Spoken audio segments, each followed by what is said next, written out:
Channel student उम्मीद करता हूं सभी स्वस्थ मस्त खुश और सुरक्षित होंगे। आज की वीडियो में डिस्कस करेंगे कुछ बहुत इंपॉर्टेंट टॉपिक्स पर।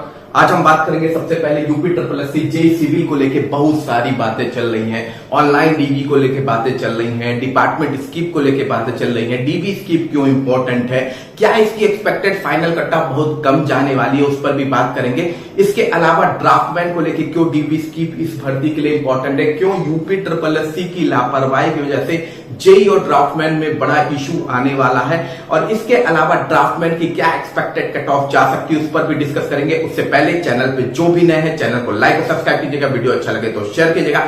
इसके अलावा इंस्टाग्राम और टेलीग्राम दोनों चैनल फॉलो करने के लिए दोनों का लिंक डिस्क्रिप्शन बॉक्स में मेंशन है, आप वहां जाकर मुझको फॉलो कर सकते हैं। चलिए चलते हैं वीडियो की ओर। तो सबसे पहले बात कर लेते हैं जेई सिविल भर्ती को लेकर, ठीक है। तो देखिए, ऑनलाइन डीबी कंडक्ट कराना यूपी ट्रिपल एससी ने जब शुरू किया तो यूपी ट्रिपल एससी ने ये बिल्कुल भी नहीं सोचा कि हर एक पर्टिकुलर भर्ती के लिए ऑनलाइन डीबी सूट नहीं करती है।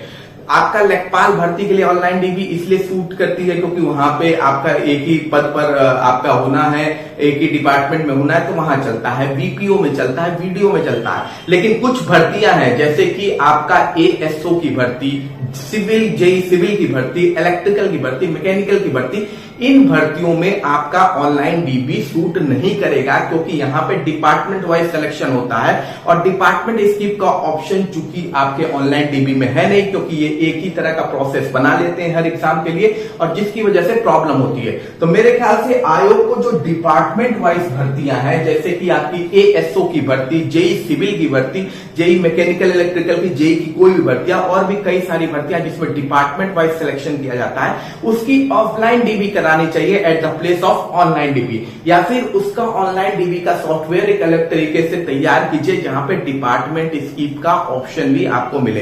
क्योंकि देखिए, डिपार्टमेंट स्कीप का ऑप्शन ना मिलने की वजह से इस भर्ती में बहुत सी सीटों का नुकसान होने वाला है, और बहुत से बच्चे जो क्वालिफाइड हो सकते थे वो भी डिस्क्वालिफाइड हो जाएंगे क्योंकि डिपार्टमेंट स्कीप का ऑप्शन है नहीं। और हर कोई चाहता है कि मुझे बेटर से बेटर डिपार्टमेंट मिले, चाहे वो किसी भी कंडीशन में मिले, चाहे वो आपका नॉर्मल भर्ती से निकले या बैकलॉग भर्ती से निकले, किसी भी भर्ती से निकले, पर एक बेटर डिपार्टमेंट मिले। बहुत से बच्चे तो पुराने जेई में ऑलरेडी 3-4-5 साल से वर्क कर रहे हैं, वो भी आपका जेई की भर्ती फिर से इसीलिए भरे हैं क्योंकि उनका मनचाहा डिपार्टमेंट पिछली बार उनको नहीं मिल पाया था, ठीक है। तो ये एक बड़ा आयोग की तरफ से गलती है, या तो ये जो डिपार्टमेंट वाली जितनी भर्तियां उसकी डीबी ऑफलाइन कर दे, या फिर आपका ऑनलाइन डीबी में इसका ऑप्शन दे।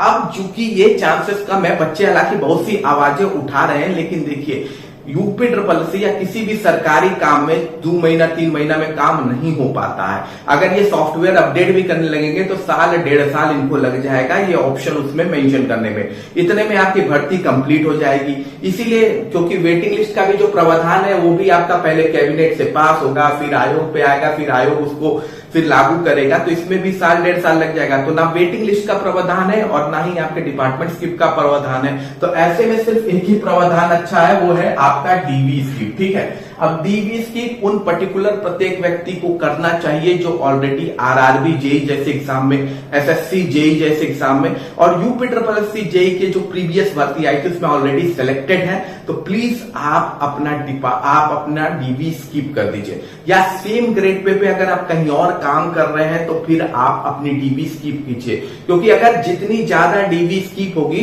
तो जो डैमेज आपका डिपार्टमेंट स्कीप ना होने की वजह से हो रहा है उसमें थोड़ी कमी तो आएगी ही आएगी, ठीक है। देखिए, बहुत कमी तो मैं नहीं कहूंगा, लेकिन थोड़ी कमी आएगी। और आप एक मतलब समझिए, एक नंबर के डिफरेंस का बहुत मतलब होता है। एक नंबर पे बहुत सारे बच्चों का सिलेक्शन हो जाता है, और 0.1 नंबर से बहुत सारे बच्चों का सिलेक्शन रुक जाता है। तो डीबी स्कीप इतनी बड़ी चेंजिंग ला सकता है। हालांकि वो कंप्लीटली सब बात मानेंगे नहीं, क्योंकि लेखपाल में आपने ऑलरेडी देखा है बच्चों से रिक्वेस्ट की जा रही थी, लेकिन बच्चे आपका लेखपाल में जॉब लिए नहीं, ज्वाइनिंग की नहीं उन्होंने, लेकिन डीबी में बैठकर उस सीट को वैकेंट कर दिया। मतलब एक लेवल आप समझिए कि उनको जॉब लेनी नहीं थी, फिर भी जानबूझ के वह डीबी में बैठे। सेम प्रोसेस इसमें मत कीजिएगा। इसमें आप डिपार्टमेंट स्किप जरूर कीजिए, सॉरी डीबी स्किप जरूर कीजिएगा, ताकि किसी को बेनिफिट उसका मिल सके। अदरवाइज फिर ये सीटें वैकेंट जाएंगी और फिर ये सीटें नेक्स्ट भर्ती यानी कि जो आने वाली जेई सिविल की भर्ती होगी उसमें ऐड हो जाएगी और फिर वहीं से फिर वो भर्ती नहीं आ जाएगी, ठीक है। और अगर आपने थोड़ा सा अपने दोस्तों के लिए फेवर किया, या दोस्त नहीं तो एक इंसान समझ के ही फेवर कर दिया, तो इसी आपकी भर्ती में बहुत से ऐसे लोग होंगे जिनको नौकरी मिल सकती है। तो डीबी की बहुत ही इंपॉर्टेंट है, ठीक है। अब आपका ये है कि हमें हमारा फाइनल रिजल्ट मतलब ये भर्ती पूरी कब तक हो सकती है, तो ये भर्ती आपकी दिसंबर तक पूरी होगी, हर हाल में होगी। उसका रीजन ये है कि आपकी जो ये भर्ती है इसमें 4612 पद हैं।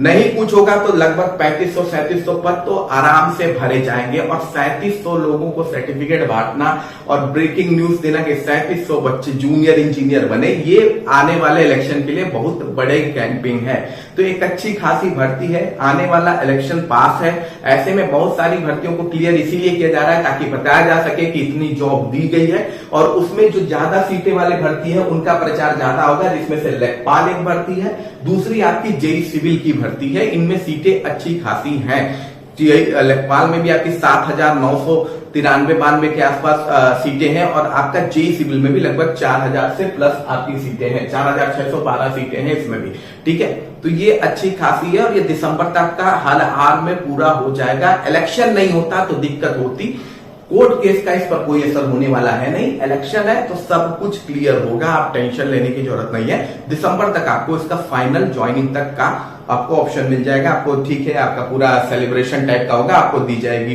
ट्रॉफी की तरह, आपको जॉब दी जाएगी, ठीक है। और अब यहाँ पे है कि फाइनल कट ऑफ को लेके काफी लोगों को वो है, टेंशन है कि वाकई यार फाइनल कट ऑफ बहुत कम हो जाएगा, इधर हो जाएगा उधर हो जाएगा। कई लोग तो कह रहे हैं कि 35-40 सेफ हो जाएंगे, ऐसा नहीं है भाई साहब, इतना भी कमजोर जेई सिविल के बच्चे नहीं है, ठीक है। इतना भी कमजोर आपके बच्चे नहीं है कि आप 35-40 इतना कम कट ऑफ कह देंगे, ठीक है। मेरे हिसाब से जो आपकी एक्सपेक्टेड फाइनल कट ऑफ रहेगी, अगर आप अनरिजर्व कैटेगरी की बात कर रहे हैं, बिल्कुल सेफ बात, अगर सेफ की बात कर रहे हैं, देखिए अप डाउन होगा, आपकी डीबी स्किप होगी तो अप डाउन जरूर होगा, लेकिन अगर एकदम सेफ जोन की बात करें तो लगभग ये मान के चलिए कि आपका जो यूआर कैटेगरी है ना, यूआर कैटेगरी उसकी जो कट ऑफ अगर 50 से 52 के बीच में घूम रहे हैं, ठीक है, 50 से 52 आपका स्कोर है, तब ही आप अपने को सेफ समझिएगा, अदरवाइज आप सेफ अपने को बिल्कुल भी मत समझिएगा।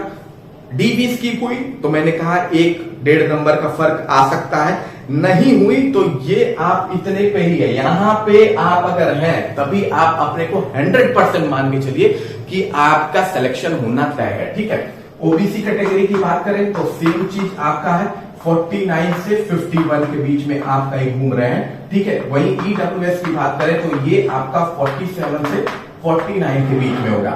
वहीं आप एससी यानी शेड्यूल कास्ट कैटेगरी की बात करेंगे तो ये कट ऑफ आपकी कहीं ना कहीं 40 से 42 के बीच में घूमेगी और फीमेल कैटेगरी की बात करेंगे तो ये कट ऑफ आपकी कहीं ना कहीं 39 से 41 के बीच में घूमेगी।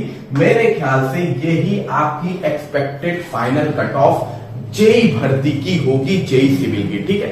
जेई सिविल की भर्ती की यही एक्सपेक्टेड फाइनल कट ऑफ होगी, इससे ज्यादा की उम्मीद बिल्कुल भी मत कीजिएगा, ठीक है।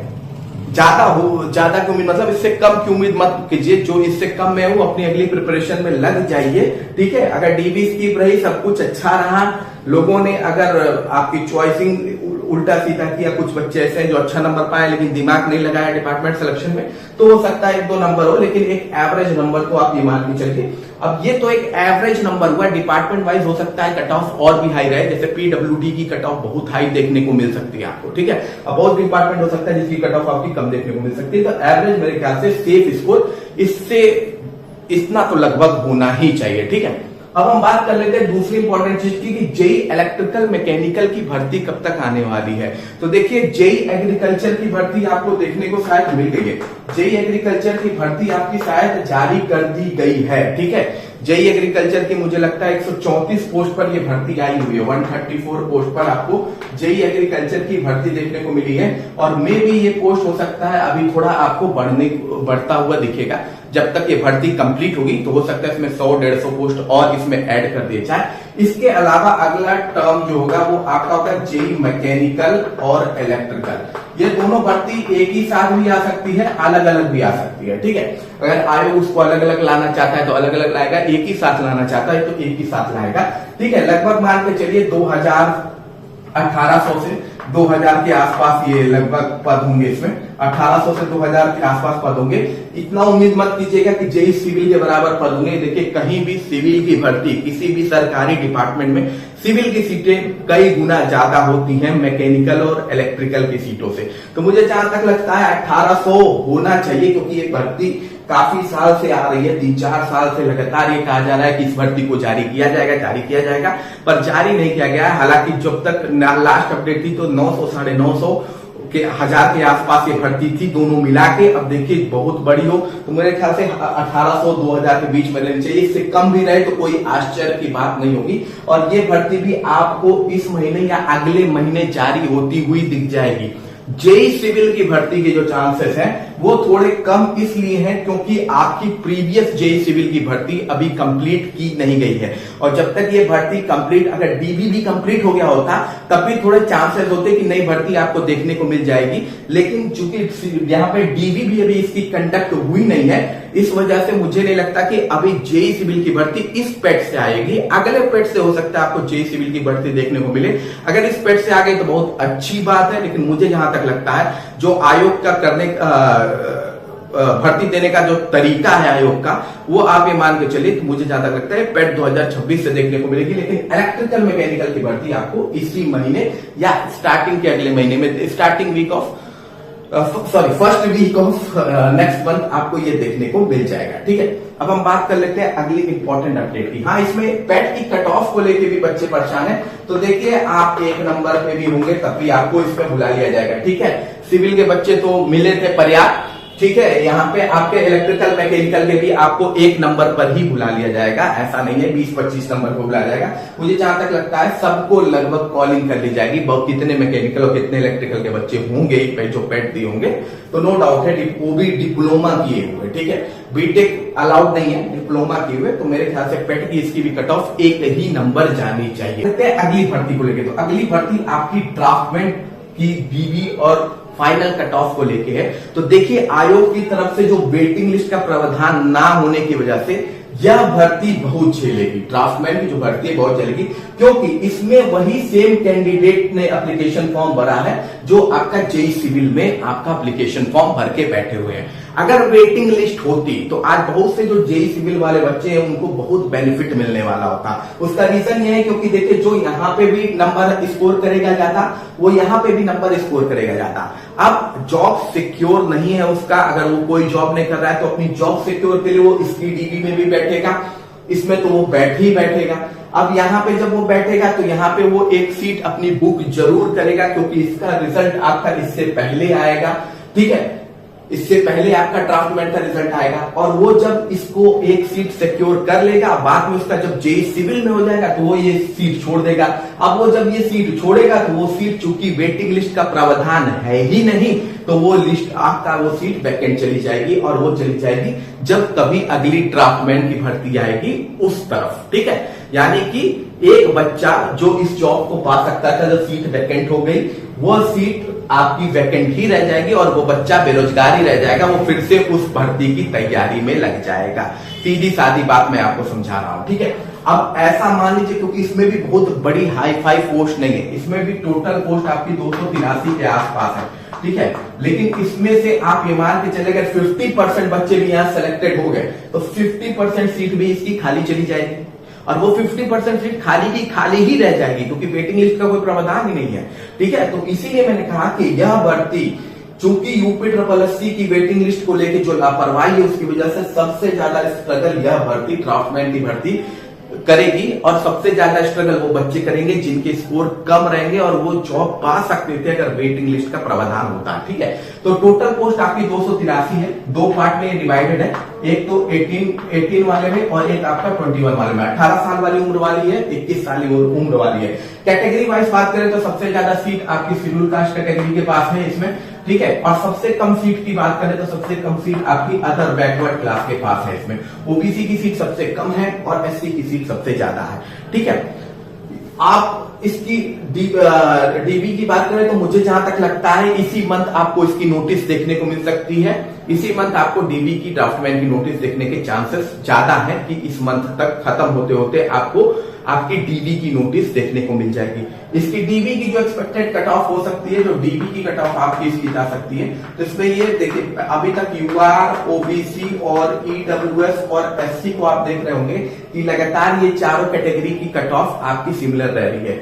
लेकिन इसमें क्या होगा, ऐसा नहीं होगा। ऐसा इसलिए नहीं होगा क्योंकि यहाँ पे एससी की सीट लगभग 48 से 49% वैकेंसी की सीट एससी के पास है, तो यहाँ पे ऐसा नहीं होगा। यहाँ पे एससी की जो डीबी की कट ऑफ होगी वो कंपेयर टू यूआर ओबीसी से कम होगी, तो ये मान के चलिए ये लगभग 40 से 42 जाएगा। ठीक है, 40 से 42 जाएगा।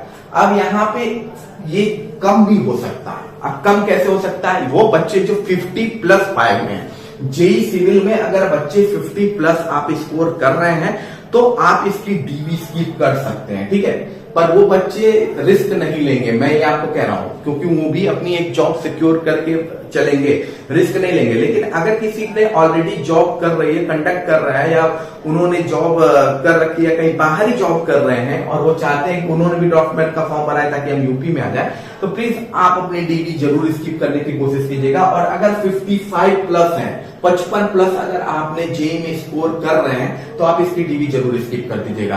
100% 55 वाले कर देंगे तो बहुत ही बेनिफिट मिलेगा, बहुत बच्चों को मौका मिल जाएगा। ठीक है, उसके बाद हम बात करें अगर एससी कैटेगरी यानी शेड्यूल कास्ट कैटेगरी की बात करें तो इसकी सीट चूंकि ज्यादा है तो इस वजह से इसकी कट ऑफ आपकी कहीं ना कहीं 34-36 के बीच में घूमेगी, और इससे भी कम हो जाए तो कोई आश्चर्य की बात आप मत समझिएगा। 34-36 से भी कम हो जाए क्योंकि सीटें ठीक ठाक है। ट्राइबल की बात करें तो 23-25 इज इनफ फॉर डीबी, तो मुझे लगता है डीबी की कट ऑफ यही आपकी एक्सपेक्टेड होगी। वही अगर फाइनल कट ऑफ अगर आप ड्राफ्टमैन की बात करें तो मुझे जहां तक लगता है यूआर कैटेगरी अगर डीबी स्किप होती है, अच्छे खासे अमाउंट में होती है, तब तो अच्छी बात है। अगर नहीं होती है तो ये मान के चलिए कि इसकी कट ऑफ 55 से 57 के बीच में कहीं घूमेगी। ओबीसी की कट ऑफ 53 से 55 होगी, इससे कम नहीं होगी, 54 से 56 भी हो सकती है। ठीक है, क्योंकि इसकी सीट ना के बराबर है।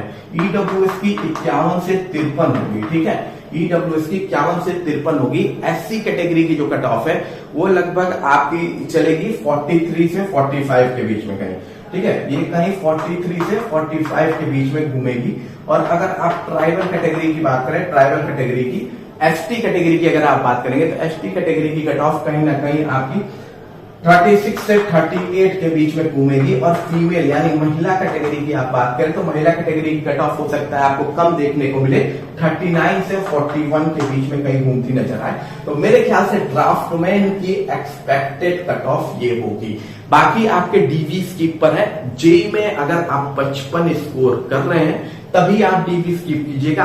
50 के आसपास वाले रिस्क मत लीजिएगा, 49 वाले भी रिस्क मत लीजिएगा, किसी के बात में मत आइए।